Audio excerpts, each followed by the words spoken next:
Watch the entire video, my lovely viewers, to get the whole thing. Without wasting much of your time, let's get right into it. This is DJ Mutati exclusive.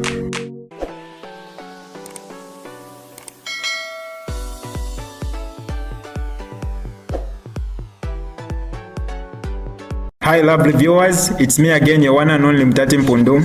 Welcome to my YouTube channel. If this is your first time on my channel, kindly subscribe to my YouTube channel by hitting the subscribe button down below.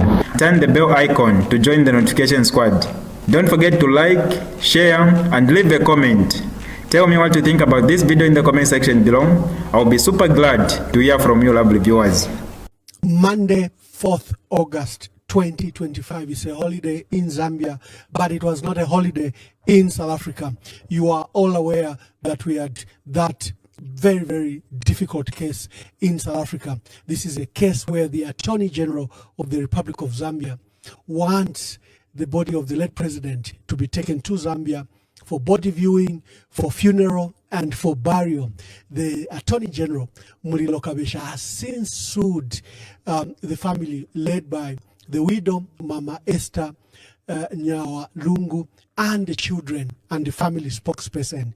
And he wants to compel them to surrender the body to government, to government.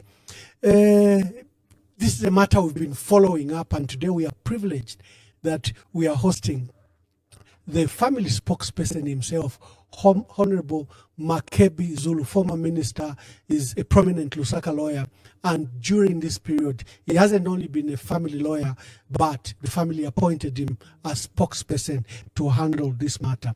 He'll give us an update of where we are, where we're coming from, and where we are. And there was a lot of confusion today I saw on social media.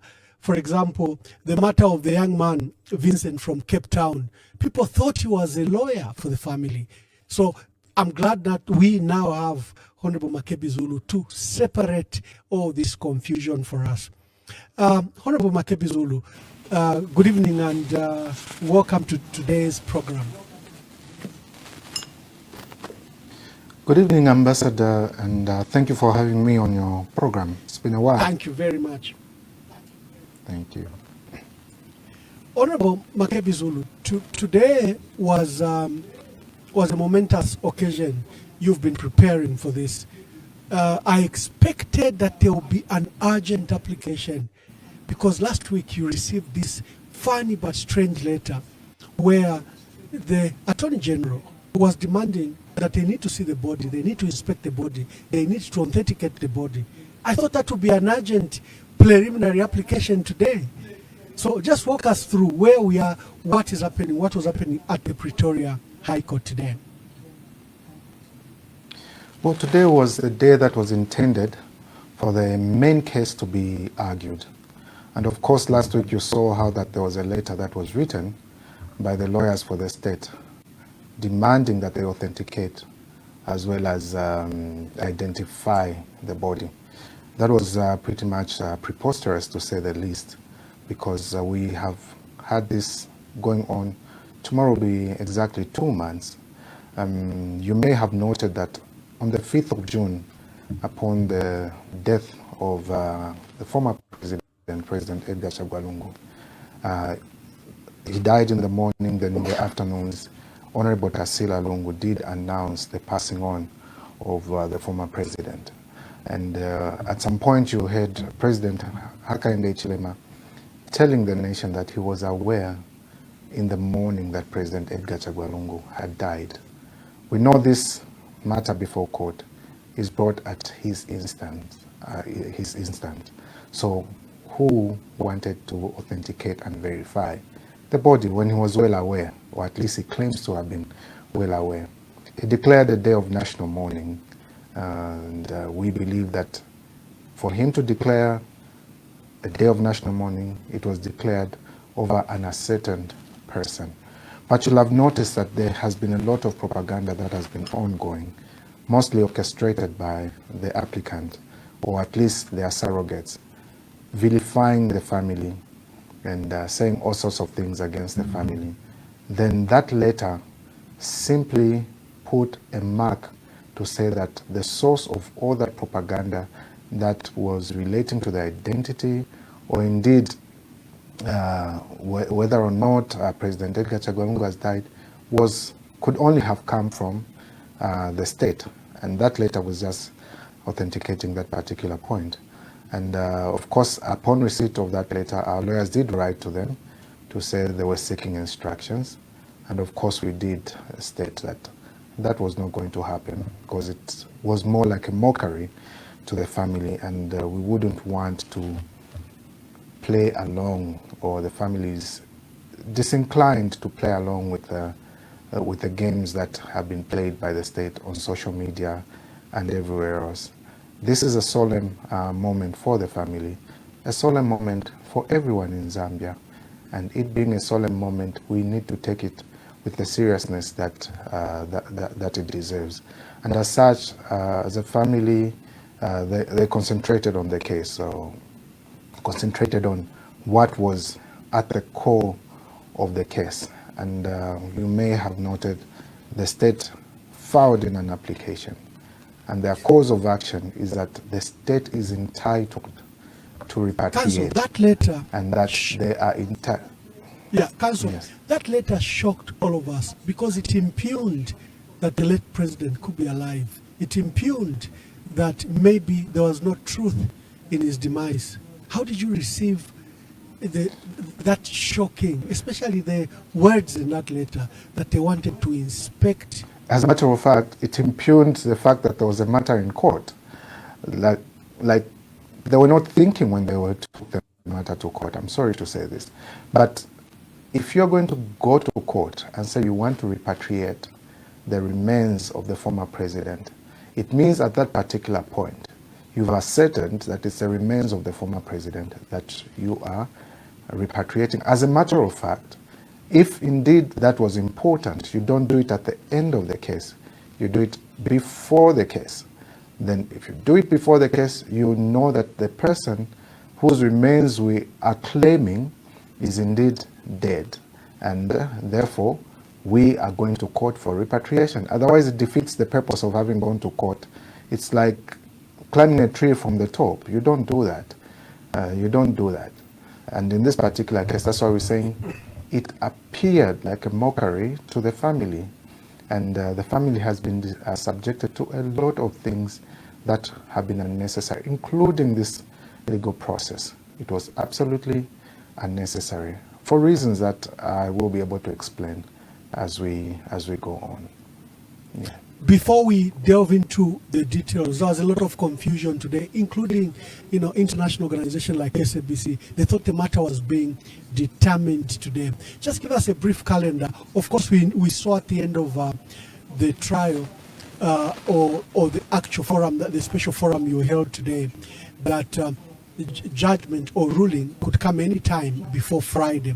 But just quickly speak to the calendar. What has been happening? What has been done by you, what has been done by the state, and today's hearing, then we delve into that particular matter.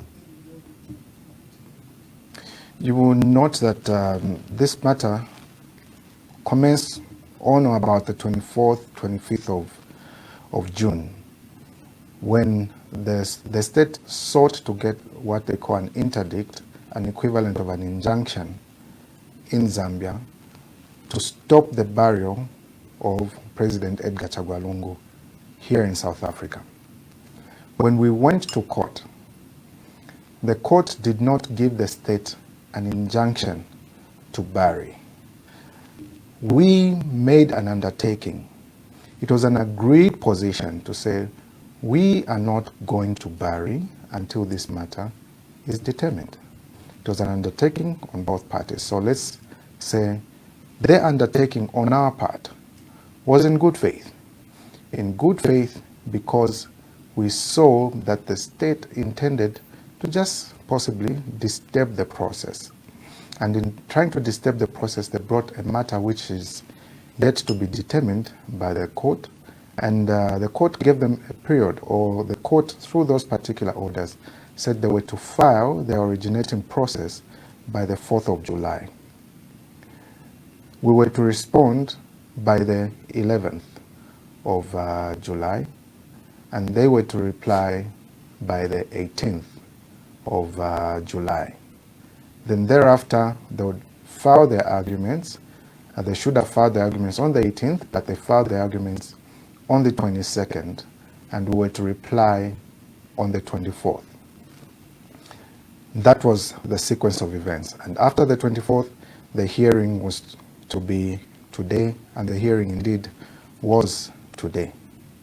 And today, obviously, you may have followed the proceedings. When a matter of this sort comes up, like I did explain that they filed their arguments on the 22nd, we filed ours thereafter, meaning that the court already had the arguments that the parties were going to present before the court. And the parties were only to present that which they feel they needed to supplement on, or indeed that which may have a reason that is connected to the matter that needs to be emphasized in the matter. So we had that sort of engagement today. And you notice that the state was arguing the issue of an agreement. But if you look at the documents that they filed in court, it had nothing to do with an agreement. The reliefs that they were seeking had nothing to do with an agreement. Now, there is some interesting part in law where if you are weak on the law, you hammer the facts. Or if you are weak on the facts, you try and concentrate on the law. The state today, in my view, was playing rugby in a game of football. What do I mean by this? If you look at the reliefs that are on K4, on page K4, if I believe you should be able to have that document. There are specific. Yes, I can see that document.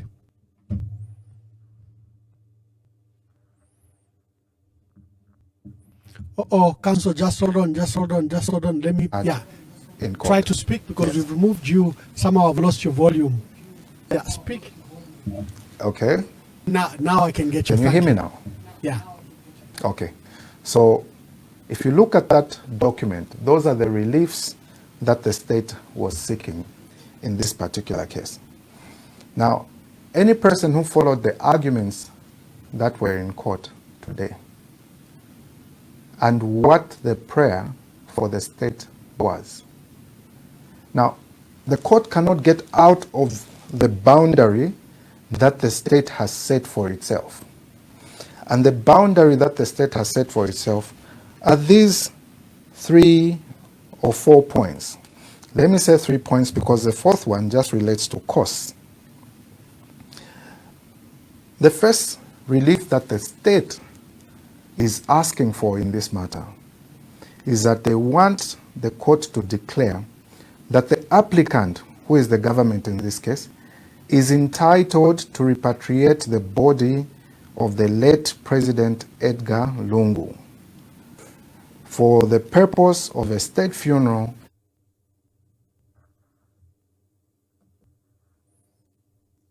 Yeah, Council, let me help you, yes. So the first point is that they want, like you stated, that the body of the late president must be repatriated to Zambia.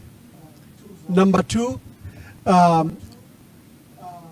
they want the authority to be authorized and ordered upon demand by the sheriff of the Honorable Court to surrender the body of the late president to a representative of the Zambian High Commissioner in South Africa, so as to enable the applicant, which is the Attorney General, to repatriate the body to Zambia for the purpose of, as stated in paragraph 1, which is body viewing, funeral and burial. Then the third one is to the seventh representative to authorize, I think the seventh representative here is the undertaker, to present when paragraph 2 and order is executed and the aide-de-camp, the late president's personal physician, and 2 family members may be, as such restrictions will provide, may accompany the body. Number 4, this document is quite faint, I'm sorry, but I'll get it. Number 4, cost to scale. I think this is something to do with scale. Just explain that document, Council. Okay, so the first part, I noticed that you read in a hurry. Yes. I want you to understand it for what it is. Okay, good. So Please the help first us. paragraph says, it is declared, they want a declaration that the applicant, meaning the government, is entitled to the late President Edgar Chagwa Lungu. So now the state is claiming an entitlement to repatriate the body of President Edgar Chagwa Lungu. Now, the arguments that were in court, I'm trying to explain why I'm saying they were playing a game of rugby in football. They are pushing the point that they must be the ones to repatriate the body.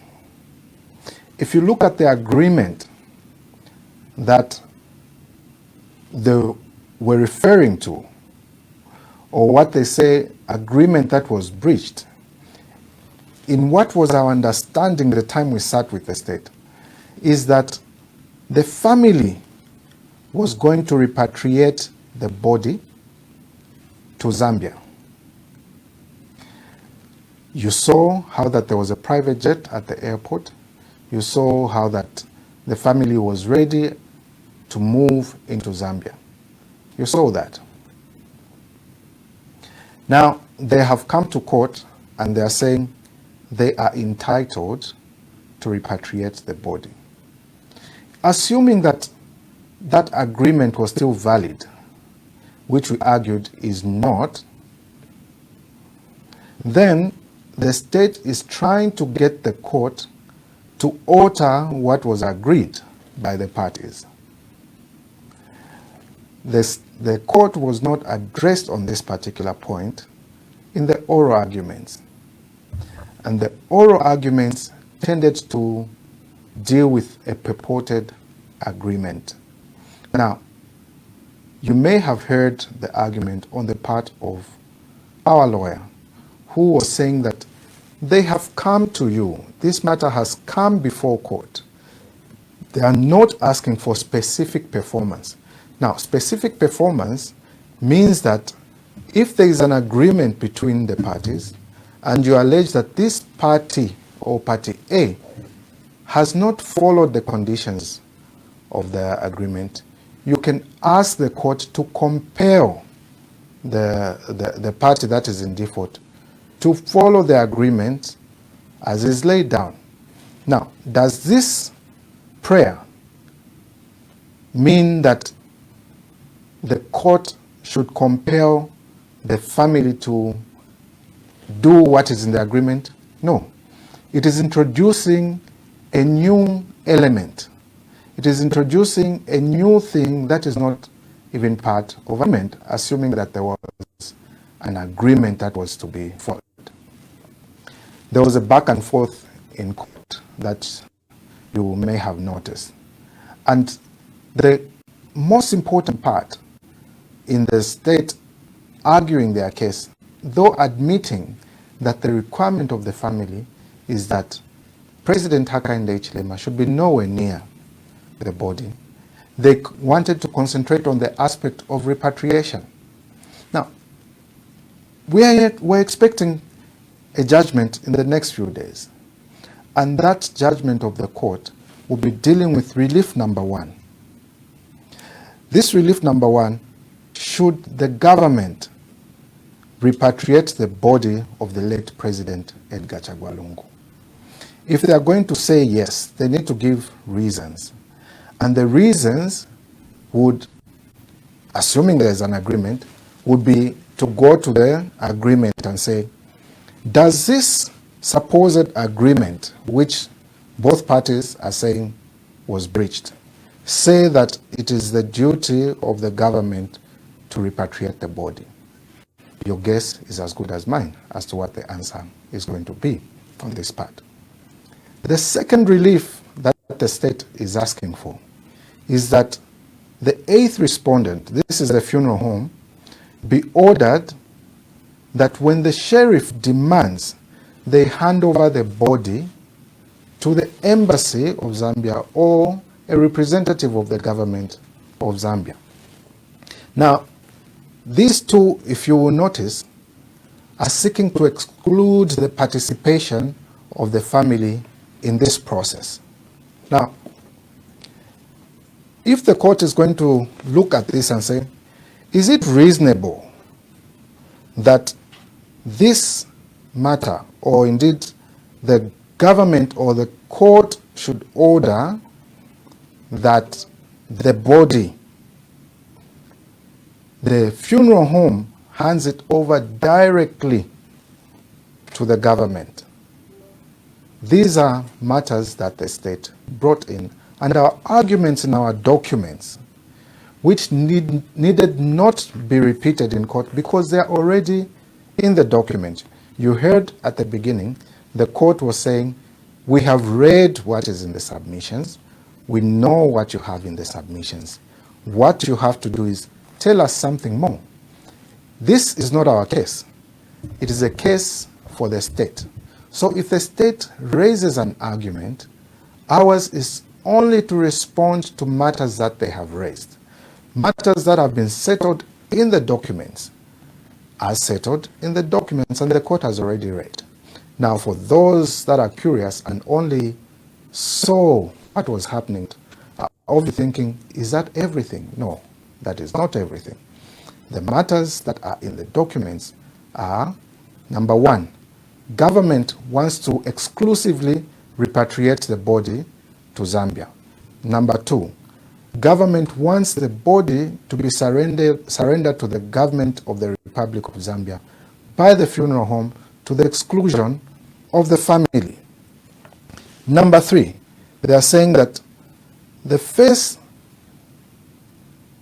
to the 7th respondents are authorized to be present when the funeral home is handing over to the High Commission. Now, should it be the state to give permission to the family to be present when the funeral home is handing over the body?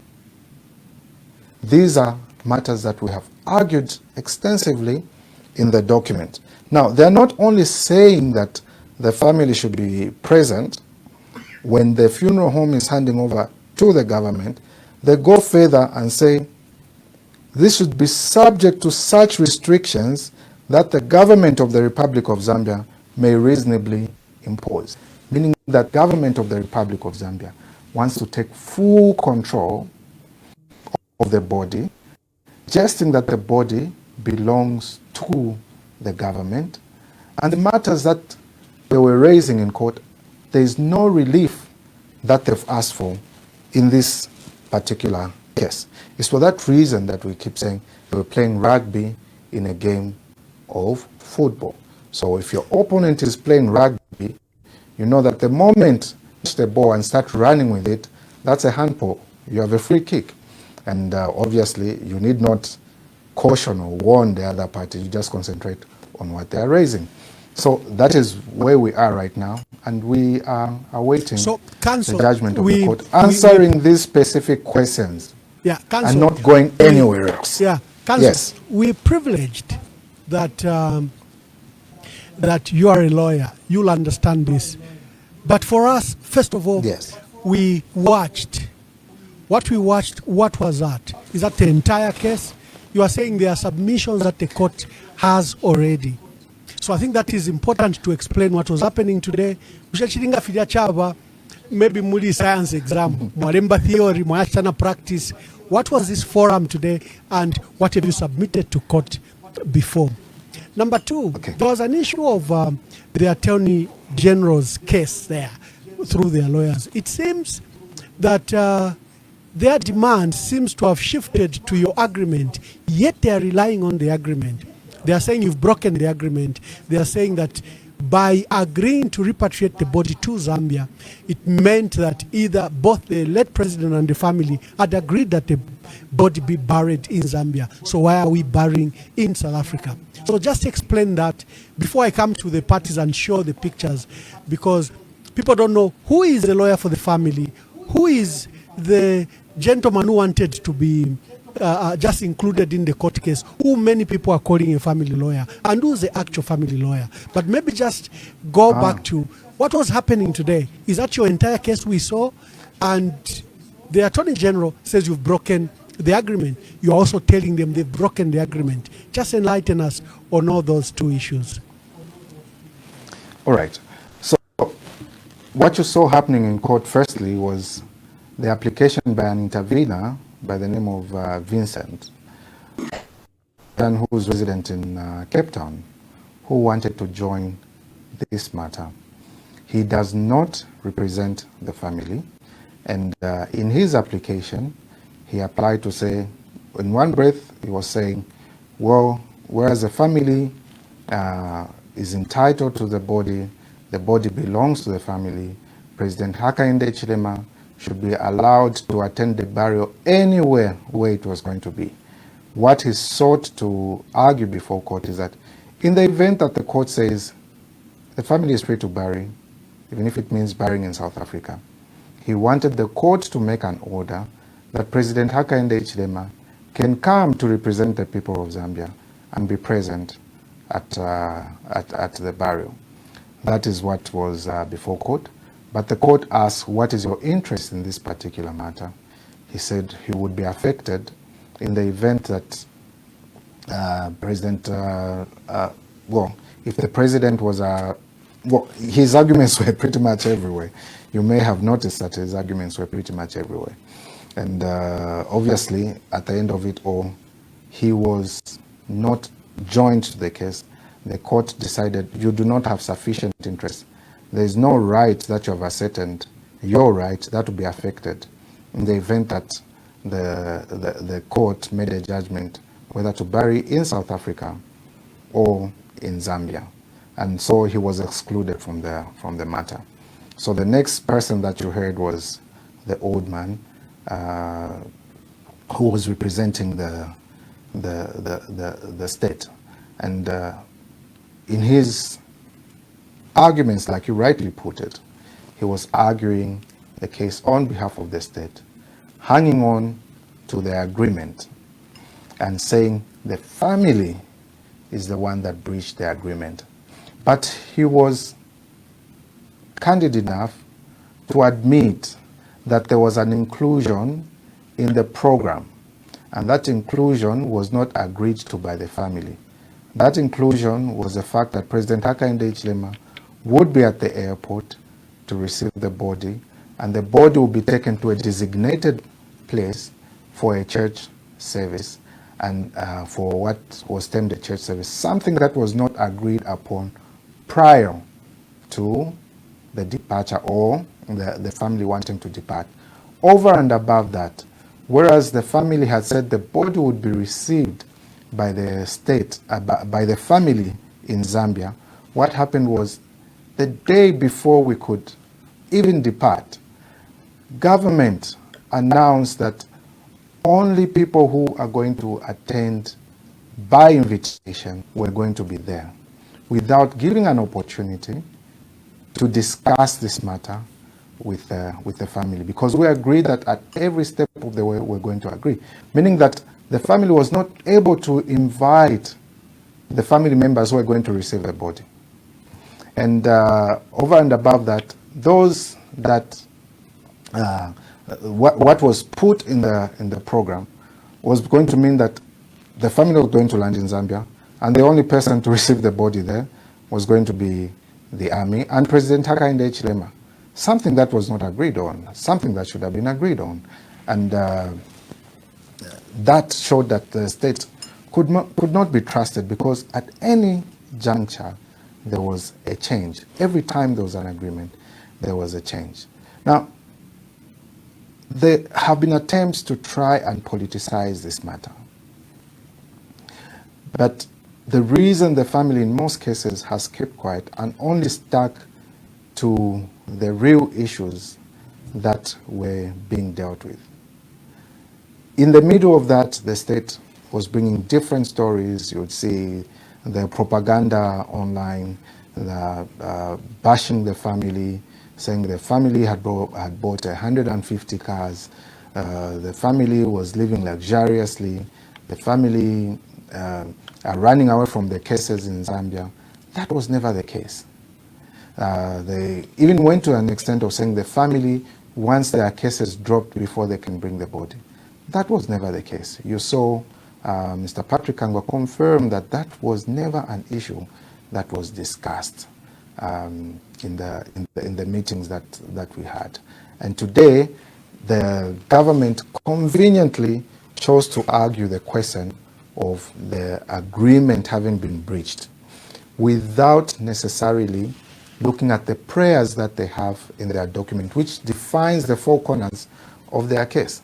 Even assuming that the agreement was valid, as it were, there is nothing in this document when it comes to the reliefs that the government is seeking that empowers the court to say, yes, do this, yes, or no, don't do that. Because all they are saying in this document is that they want to exclusively repatriate the body to Zambia. They want the body to be handed over from the funeral home to the government. The family cannot only be present, and they'll be present on conditions or restrictions that the government may impose. And they even go to the extent of 2 or 3 people may accompany the body.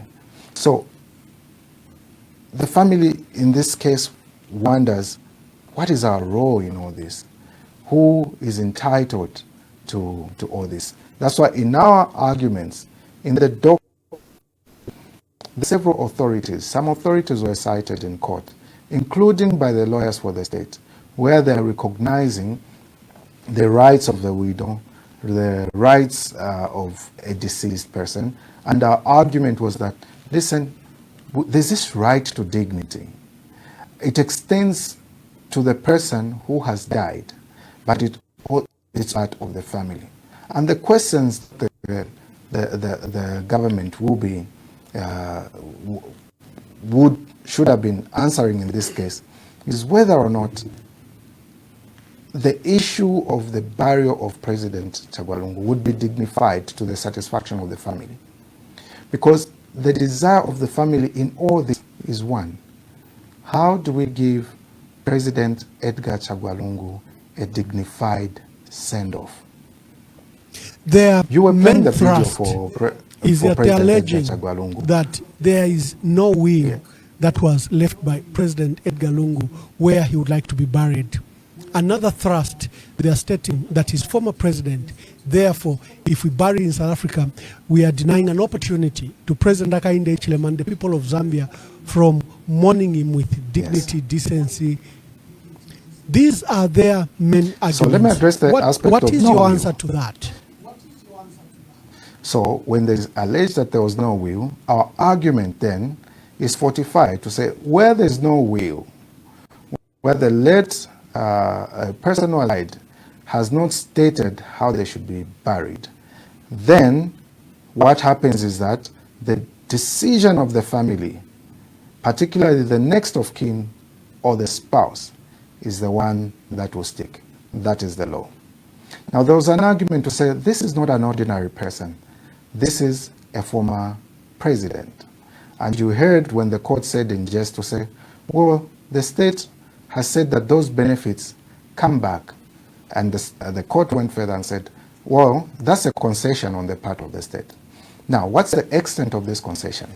They are conceding that this office, now the court will have to determine whether the position of a former president as an office and a person that held the position of former president.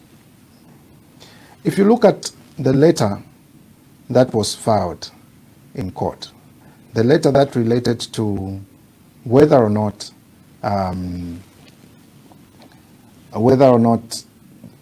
the president was entitled to those benefits. If you read it and read it carefully, you will note. Are you talking about the letter dated? Are you talking about the letter dated? I think closed.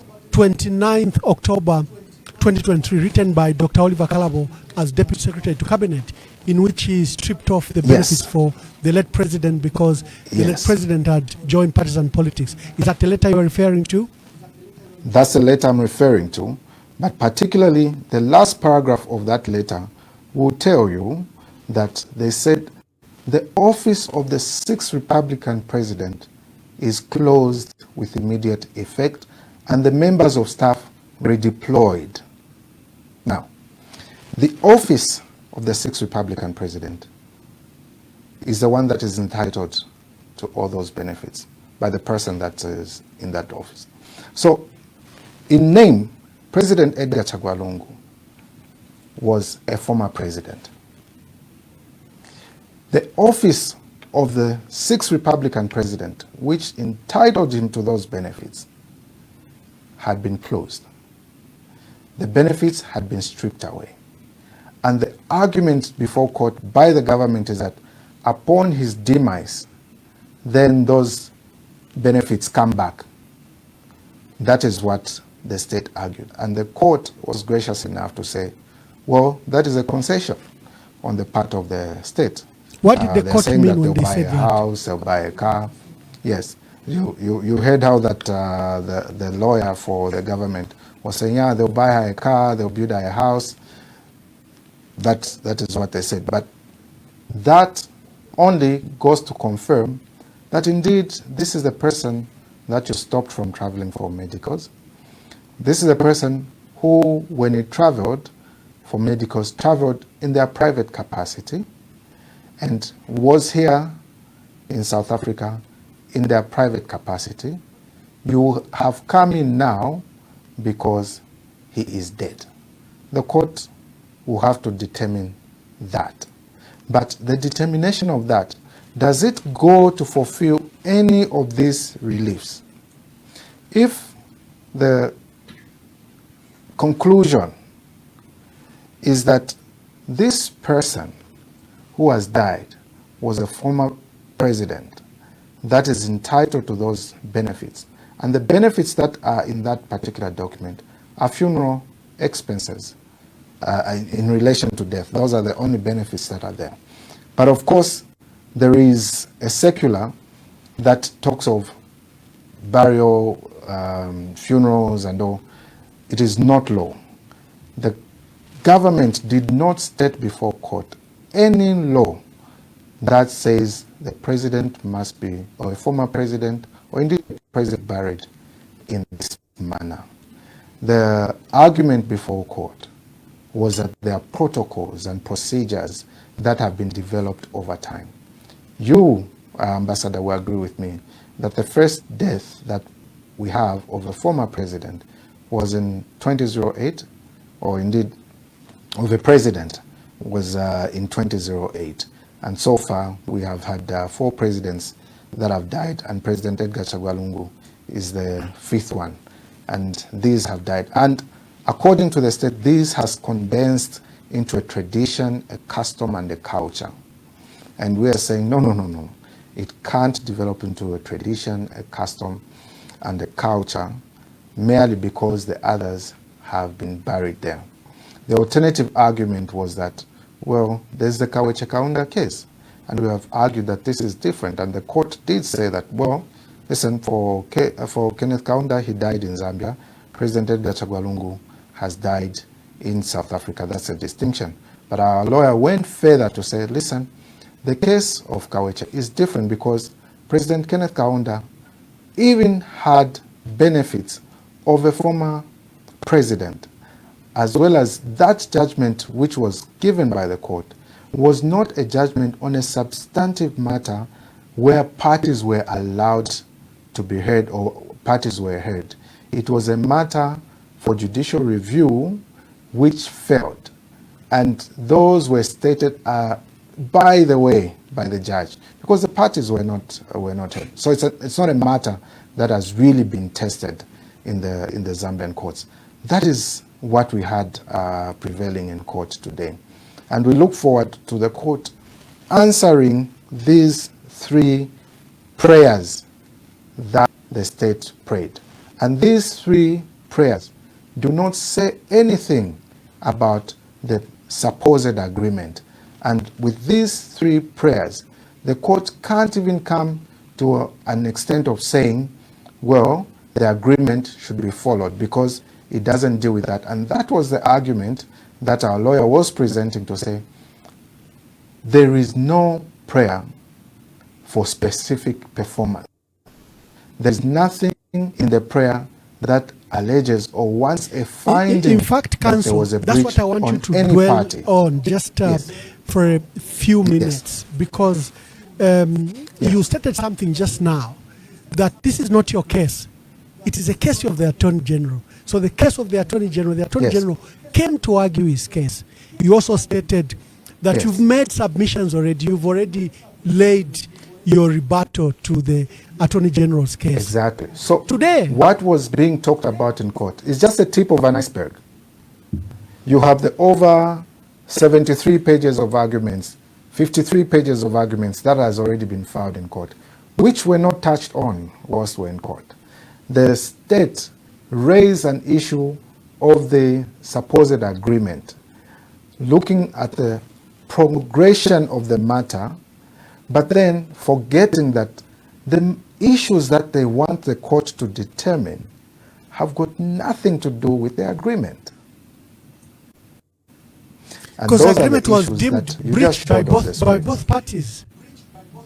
And that's why we're in court. Well, in this particular case, yes, both parties are saying you breached. On our part, we didn't breach any part of it.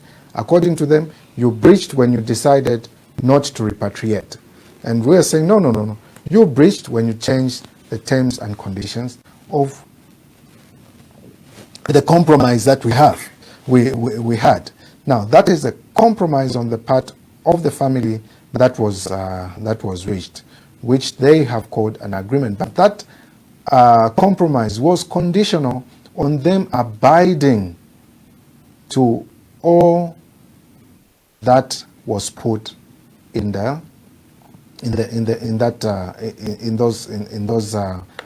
concessions that we made. So the family made certain concessions. The state was to abide by all those concessions that the family made. They chose not to. So with that conditionality having been breached, we couldn't move. And that is for possibly another case. This particular case, the government is saying we are entitled to repatriate. The family must be excluded from this process, save to be present and on conditions that may be imposed by the government. Now, how cruel can you be? So those are the things that will have to be determined. Thank you, Counsel. Let me bring the visuals because there's been confusion. I saw a lot of confusion on social media. Who is a family spokesperson? I mean, who's a family lawyer? Who's a lawyer for the Attorney General? And who is this young man, Vincent, from Cape Town? Many people thought that Vincent was actually the family lawyer. Let me just bring those visuals for a minute. And thank you to the dear viewers, the thousands that have joined this podcast. We are grateful. There will be an opportunity for you to call and air your views. Let me just begin with the visuals so that we see what was happening at court. Reporting live in Famil. The other team has been defeated.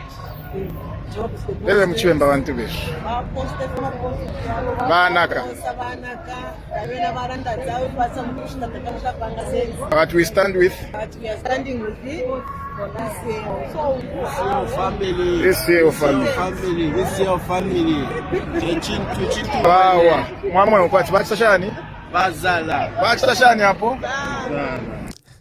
So in that visual, you see that the visuals there is that the protesters hired for government abandoned their protest and left the posters there. This is a lawyer for government.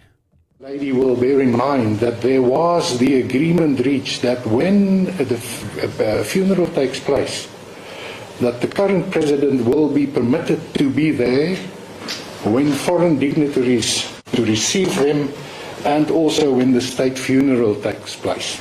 Now, I emphasize this because this is one of the grounds on which the respondents, when they made the remarkable about turn on the 18th. So you watch that. That is the main lawyer for the Attorney General who was presenting his case. We have the lawyer for the family. This is the lawyer for the family. It must contain the facts and the pleading. Therefore, we had to file the conditional counter application to align our pleadings with the facts. Something the applicant chose not to do any further with regards to what type of relief they sought. They sought a declarative. They didn't seek specific performance in prayer one there. So we needed to align everything to make sure that everything is before court, everything is properly ventilated. The facts that we rely on, which the applicant says is non-existent in that affidavit, is existent. We rely on all the facts already stated, the representation, the impossibility that they admit to say if there's a breach, it's not material, and in any event, it's impossible to agree to such a term because the president will be there. And then obviously the undue hardship has already been dealt with. It will be undignified to force the respondents to have the current president preside over the funeral of the late president. Sorry, are you saying we must read those factors in? Those factors are dealt with because we incorporate the factors of the answering affidavit in the counter application. We start off by saying everything that's said in the answering affidavit is applicable. The reason why the conditional counter application... Then there was a case of a third party who had applied as an intervener. You know, as counsel would explain, an intervener is a third party who joins an existing lawsuit or processes, and they were not originally part of it. They are third parties, but they are saying they want to assert interest. Some people are saying this is the lawyer for the family, but this is Vincent, a businessman who lives in Cape Town. In fact, if you see his initial filing in court, he was demanding that the body be taken to Zambia for President Hakainde Hichilema to host the funeral. I think Honorable Makebi Zulu can speak to that. He also stated that in the event at the funeral, the court were to rule that the funeral will be held in Zambia, he should be allowed, President Zulu should be allowed to attend. That's Vincent. He's not a lawyer. We have the church leaders, church leaders, and NGOs, people who are not worshiping government. If you bring people worship government, you can't agree. Because so Vincent Kafula is a Zambian national based in Cape Town. He came to court. I think I'll publicize his earlier filing in court when he wanted to be joined to the case as an intervener. He said President Hakainde Hichilema was entitled to the body because he's president of the Republic of Zambia. He's entitled to sit and preside over this funeral. That was his main application. He mumbo-jumboed in, but he has written submissions in his application that you can be aware of. Then the Attorney General made some interesting views after the case. He admitted that the South African law, this is the Attorney General, Mulilo Kabesha, admitted that the South African law only allows the next of kin to decide the fate of the deceased person. Listen to him. The late indicated. But what even the court was asking, that did the deceased president make his wish that he wanted to be buried in Zambia? And the answer was yes. So who is saying he shouldn't be buried in Zambia?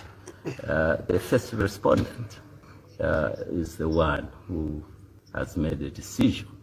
But again, of course, she could have made that decision because the law here in South Africa says the next of kin. Yeah, so it's looking at what the law says here. So the Attorney General admitted, Counsel, the Attorney General admitted that in South Africa, under South African law, the next of kin determined the fate of the deceased. But earlier he had asked, is alleging that there is no will by the late president to be buried elsewhere other than Zambia. And then he's asking that question. Who is then making that decision? Then he ends up by saying that he recognizes that the law in South Africa allows for states that the next of kin determines it. Of course, later he began to argue the issue of public interest. Just speak to this particular matter. Well, indeed, the law in South Africa is that in the absence of a will, an expression by the person that obviously the decision of the next of kin, who may be the widow, if in the absence of the widow, the next of kin, yet another person in line would make the determination. And it's for that reason that we're saying, listen, what was heard in court was only a part. You didn't see the video of President Edgar Tagwalungu being played in court, but it is submitted and the judges are considering those videos. You didn't see other audio and video evidence that we have presented before the court as to what has been going on in, relating to this matter. You've not seen all those, because if we had to go through anything, it would have taken a month or two to indeed go through everything, dissect every conversation, dissect every video. Then it would have taken forever. And the court said, listen, we have already looked at what is contained in this. There are videos and audios presented by the states. There are videos and audios presented by us, the respondents in this matter. I say us because I'm cited as the seventh respondent in the matter. And then argue on other things that you emphasize or that are a core part of your matter. And this is the state's case.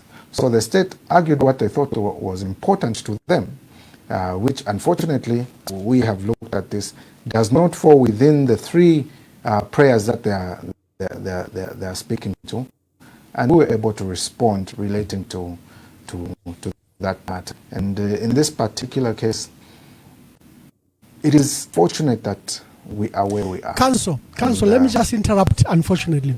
Are you saying that the state introduced an argument that is not in their submissions? Did the state introduce new facts? And what are the ramifications? The state veered off from what is in their prayers, because whatever you're going to plead should be going to substantiate why you think the court must give you a particular order.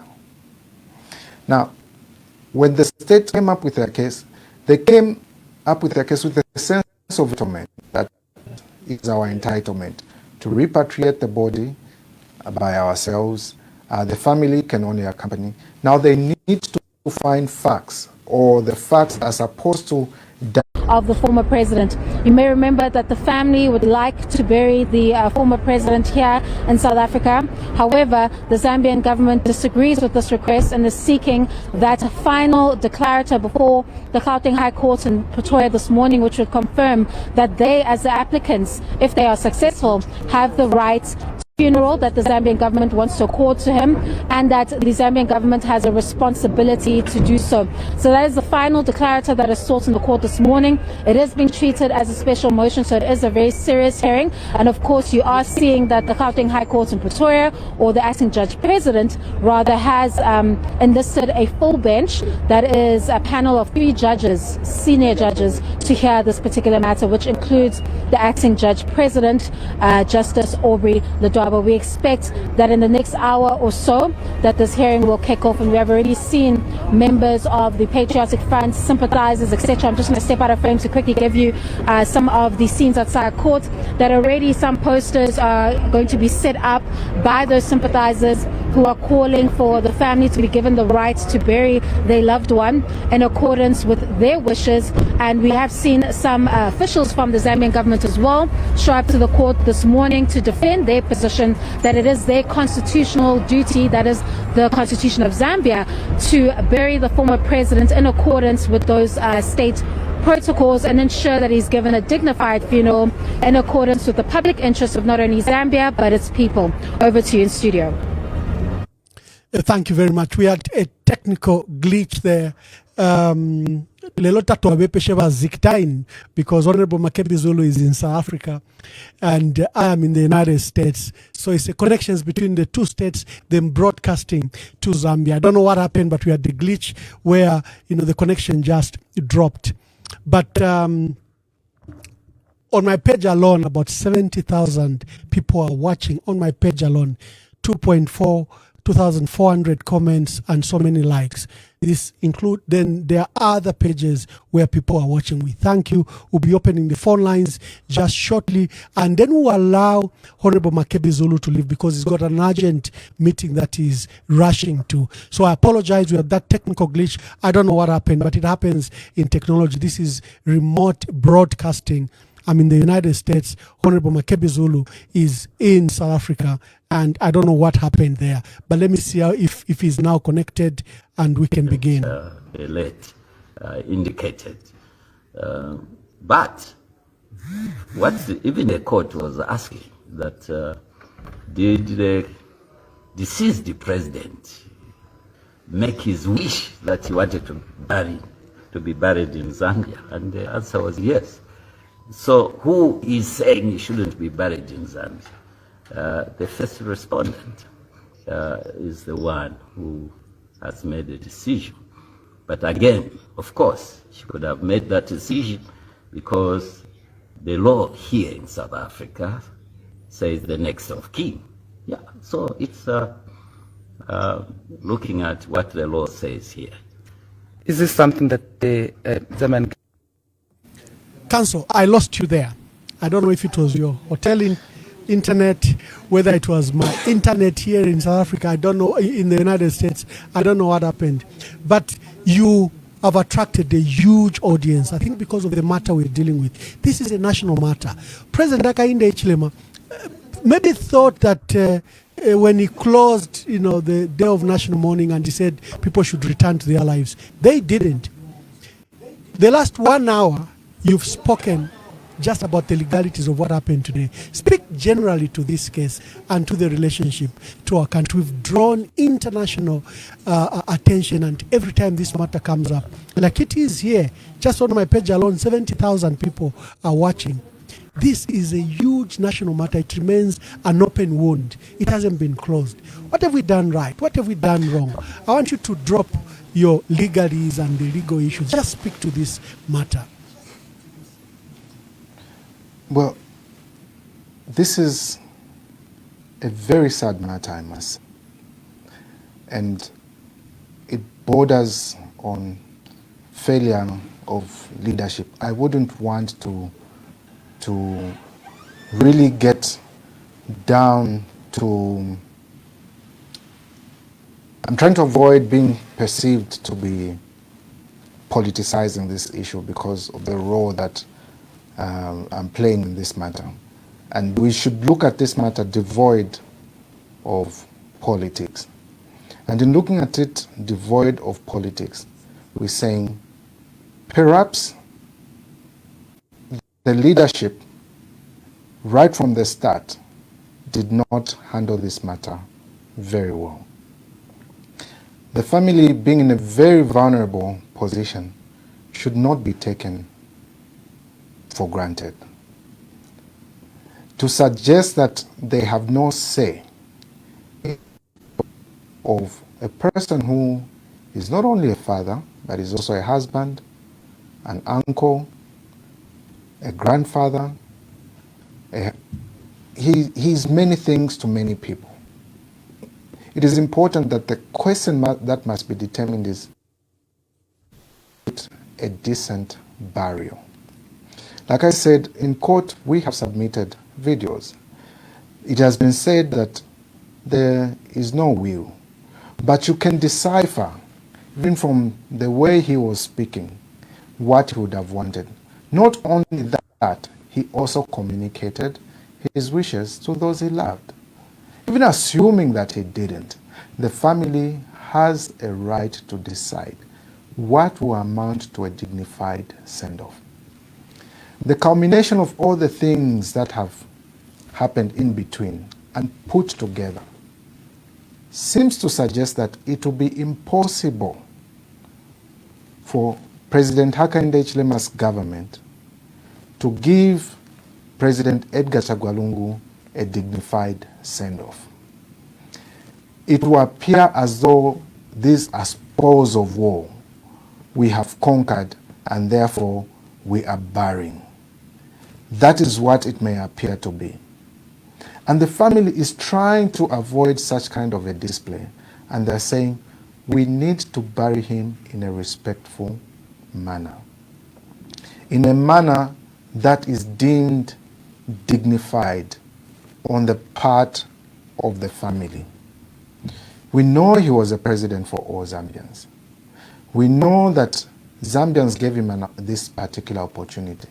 But the manner in which the ones that want to superintend over this event does not connote or denote that this person will be given a dignified send-off. That is what it is. If I were President Hakainde Hichilema, and it is communicated to me that President Edgar Chagwa Lungu has died, the first thing I'll probably do is call the widow and say, listen, I may not have had a good relationship with your husband because we were playing politics.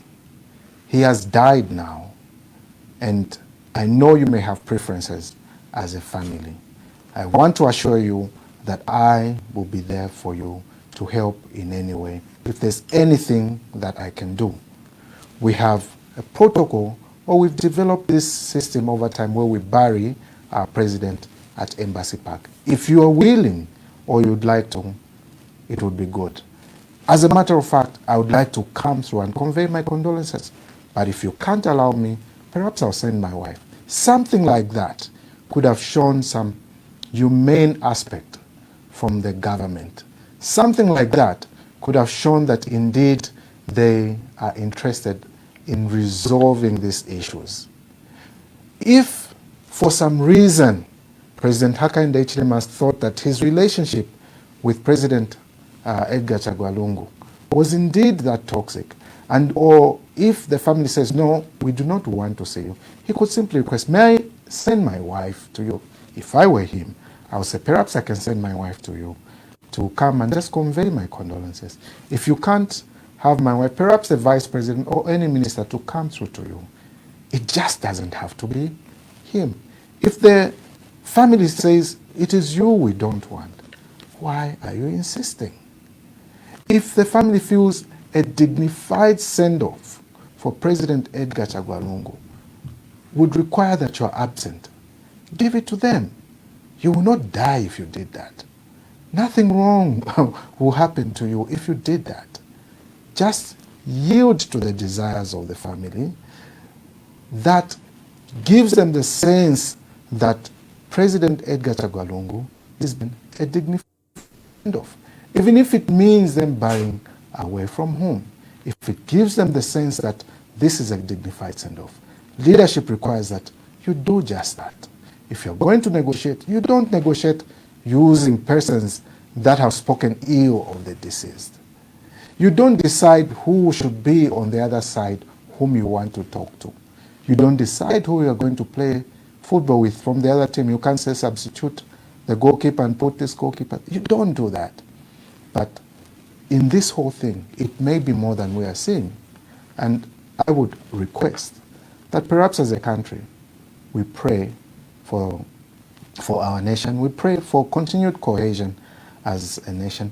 But above all this, we need to pray for the Lungu family. We pray for God's comfort. We pray that if at all it is beyond what we see, if this matter could be spiritual, we pray that this matter be dealt with. We pray for God's intervention. It will be very important that we do that. In the meantime, the Lungu family wishes the Zambians well, and they thank you for the well wishes that you've expressed, the messages of condolences that keep pouring in, and they want you to know that they have not neglected you in any way. They just want President Edgar Chagwa Lungu to be given what would be a dignified send-off, and not his body to be treated as bounty or booty or indeed spoils of war. That is all they're asking for. I think it's not too much to ask. Thank you for having me, and we pray that you continue praying for us here in South Africa, continue praying for the family, for God to give them strength. Tomorrow will be exactly 2 months with President Edgar Lungu in the morgue. May peace indeed. And we look forward to that particular day where we indeed say his soul is resting in peace. Council, before I let you go, I don't know, are you able to take about 5 calls, then you leave? And number 2, speak to forgiveness, because the government and the chiefs have lined up, some so-called members of the church that they've lined up are saying we are not using this funeral to unite the country. It has in fact caused more division. Is that something the family could have done? I know from the family side probably they expected the president to apologize, the president to reach the family home. He has not reached the family home. He has not even, or for example, the first lady has not reached to see the former first lady. The funeral that was held at Belvedere was like a fanfare for the UPND, while the PF and others held at the secretariat. President Hakainde Hichilema has not been to the funeral home, either in Chifwema or to South Africa. But is there something you could have done? Because I saw the propaganda pushed on ZNBC, where the button is being pushed to the family, that the family is not being forgiving, the family is not using this funeral to unite. What are your perspectives on that? You see, there's so much pressure being brought to bear on the family to say the family should be forgiving. Who has asked for that forgiveness? See, there are certain things that we have to be very sensitive when we're dealing with people that are bereaved. This matter in court has exposed a lot. Like we said, the story will be told, and it is being told. You heard how that the state, in their documents, are agreeing to say, yes, we stopped him for going for his medicals in 2023. We stopped him because he didn't present the particulars as to why he wanted to go. But later, they did not give a reason as to why they stopped him. But in the same breath, they said,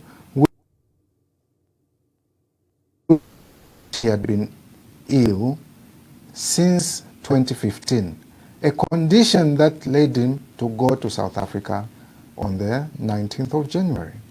Now, how evil can you be where you're saying we were aware all this time? We stopped him because he didn't tell us. But why should you tell you of something you are aware of if indeed that's... In your letter, you didn't say, why didn't you ask for particulars or the reasons? You simply say, it's denied. And at the time you were denying him, he still enjoyed what were the benefits of a former president. And you gave no reason. You go ahead and attempt and say that we stopped him from flying to Korea because the event that he was going for, which was a peace summit, by the way, an event that happens annually, there are no politics there. It's an annual summit. You said he was going there for political purposes. That's why we stopped. He went to Ndola. You said he was going there for political purposes. That's why you stopped him. When the invitation was by a pastor's fellowship and was to speak at the pastor's fellowship, you agree to all these things, and then you bring pressure to bear on the family that the family should forgive. It is not whether or not the family is forgiving or not. That is not the issue here. We can't reduce it to be an issue of forgiveness. It is an issue of what would amount to a dignified send-off for President Edgar Chagwa Lungu. Indeed, everyone is forgiven. All are forgiven. Does forgiving someone mean that you acquiesce to a bad and dignified? We think not. A dignified burial is independent of issues of bitterness, it's independent of issues of forgiveness. It is just that. What will give this burial an aura of respectability that it deserves? Those are matters that ought to be considered. Those are matters that should be dealt with by those in government in looking at this thing, and not looking at this as a political exhibition intended to stop what is perceived as regional embarrassment or national embarrassment. It's beyond that. What amounts to a dignified send-off? If we are able to answer that question in Zambian, every person worth being called a leader would consider those as being very important. That's what I would say as regards this matter. This is DJ Mutati exclusive. Alright, that's all for you today, lovely viewers. If you did enjoy the video, please don't forget to leave a comment in the comment section below. Tell me what you think about the video you just watched in the comment section below. I'll be super glad to hear from you, lovely viewers. Once again, I go by the name of Mutati Mpundu. I love you, peace, I gotta go.